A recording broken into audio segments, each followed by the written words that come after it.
Alright, so we're gonna just jump right in with our final segment here, part 3 of the MiniPov 3 by Adafruit, which is a discontinued but still very neat little kit that Adafruit released a while back that I'm not going to actually be able to demonstrate until I pick myself up a USB to serial converter, because you program it using a serial port, which mounts in a very innovative way that we'll see in a little bit. But we're actually going to start with the IC socket here, going with my normal tactic of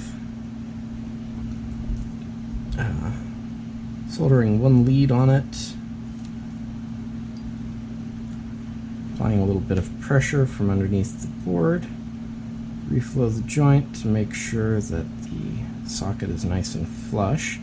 Oh, I forgot to mention here, you'll see there on the silk screen there's a little notch on the silk screen, there's a notch on the socket. You line those up, and then there's the notch on the chip, and that lines up with all of the notches, and that's how you know you have your microcontroller plugged in correctly. In several videos I have plugged my microcontrollers in backwards, and that's always embarrassing to do. There we go. Again, to keep thermal buildup in these cheaper sockets from melting the plastic that they're made out of, I like to switch sides back and forth as I solder, just to allow it some time to cool. It's only happened to me once, but one time when I was soldering one of these, I overheated the pin and it fell right out of the socket, and the socket was ruined. And of course I had to wait until I could get a new socket to continue that project. Alright. That was a dry solder joint. There we go. Alright, so there's that nicely and neatly soldered in. We'll just trim off the sharp ends of the socket here. Most people will skip this step, but I've stabbed myself too many times with these things, so I like to clean them up. Alright, so there's that all cleaned up. And then we'll go on ahead and install the serial port. Now this is really kind of an interesting coincidence. The spacing on the solder cups on the back of the serial port is the exact thickness of your standard PCB. So we're just going to kind of friction fit this serial port onto the end of the board here. Just kind of wiggle it in there. Come on. Oh, let's try this again.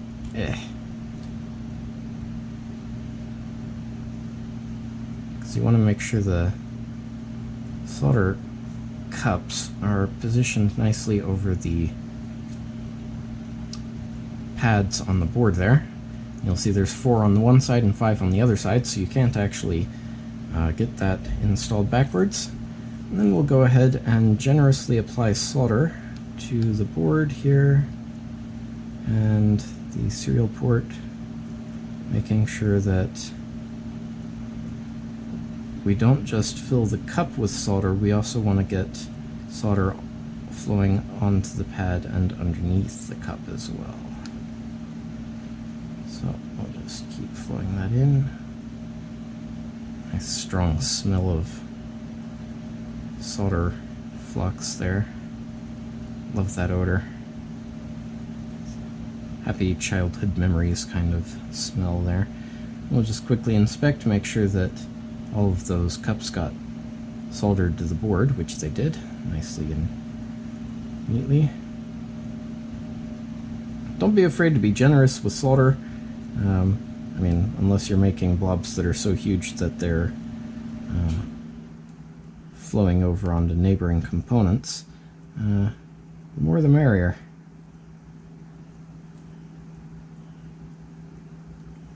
And we'll just finish here. There we go.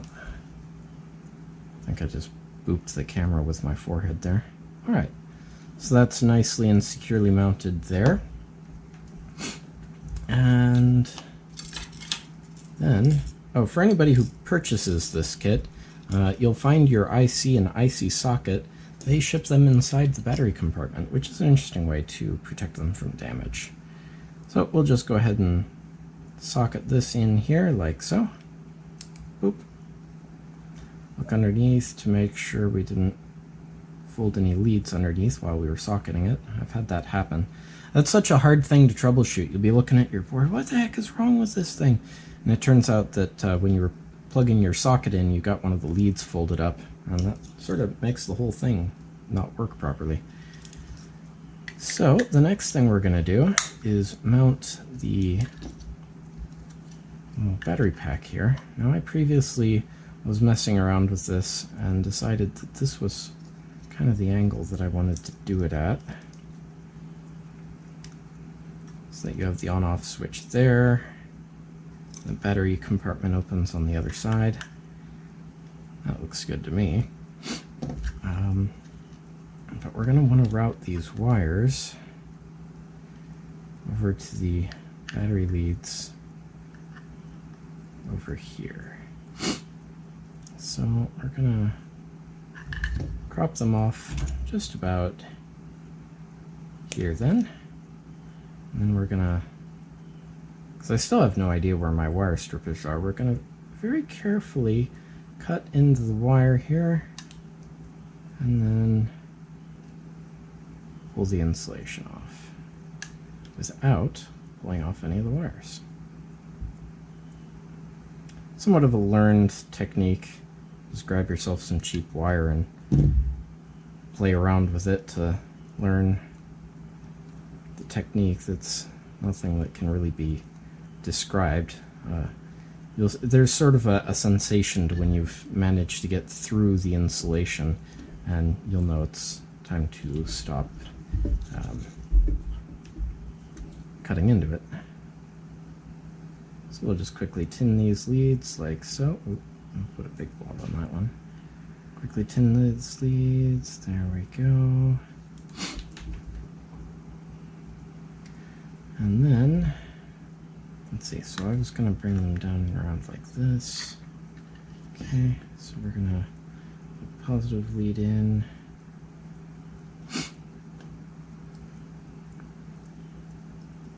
And the negative lead.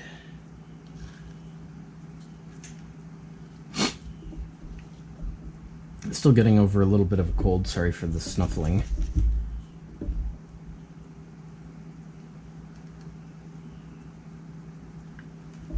Just quickly solder those leads on. There we go.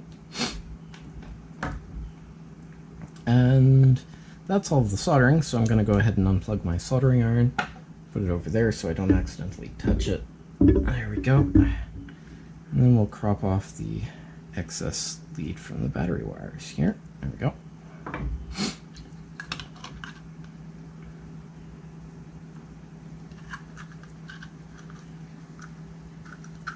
Nice. I did much better in estimating the lengths of the wires than in my last thing, the TV Be Gone, where I wasn't able to mount it quite the way I wanted to, but that's alright. It was still fun to build. I have yet to take it to a Best Buy or Walmart. I'll probably get in so much trouble for doing it, but the trickster and the scientist in me wants to see what happens when I click it inside the electronics department. Let's see. This is being a little bit difficult. Come on. Peel off for me.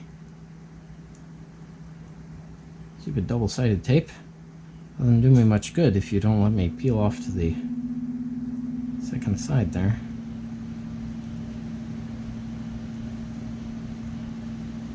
There we go. Yay, we've defeated the evils of the double-sided tape. Right. So thankfully this stuff is non-conductive. Wow, that's got a very aggressive adhesive on it. And we'll just line it up nicely there and squish it on. There we go. And it leaves us a nice generous, oh, that is so off center. Oh well. I wonder if I can still, no, that's down. Okay, well, so much for making it look nice. Anyway, so there we go, and that's the side that we'll plug into the serial port when we manage to get one to program it. I'm gonna go quickly grab 2 AA's. I'll be right back.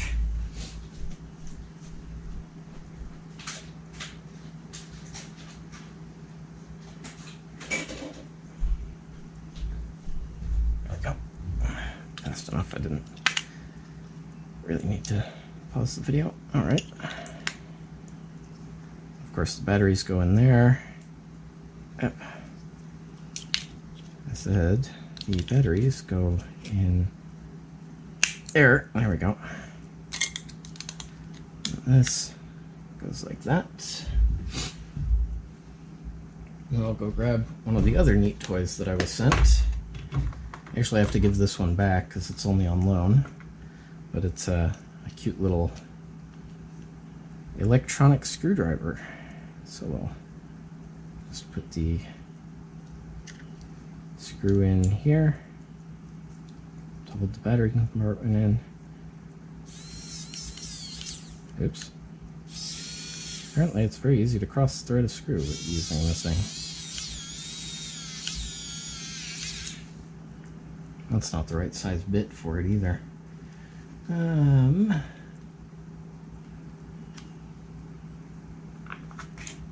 It's actually the largest Phillips screw that I've got, so we'll just leave it at that. It's good enough. Alright, so this does have a default program programmed into it, which just does that, which isn't going to look particularly interesting if I wave it back and forth, because there's no persistence of, well, I guess it makes lines, but I don't even know if that's going to show on camera. Actually, let's do this. Turn the light down. Yeah, I don't know if that's because I'm filming at 60 frames per second, so that may not look particularly interesting on camera, but to me, it's drawing a series of lines up and down. As soon as I get a USB to serial programmer, I'll go ahead and do an update on this with words or text or something and see if I can figure out a way to actually do persistence vision stuff on camera, which is surprisingly difficult. Anyway, thanks so much for watching. Due to YouTube's changes lately, subscriptions are very important to me, so if you haven't already, please click here to subscribe to my channel. We'll put a video that Google thinks you will find interesting right here, and I'll put the playlist to the MiniPov kit right here. And we'll see you in the next series. Thanks for joining me.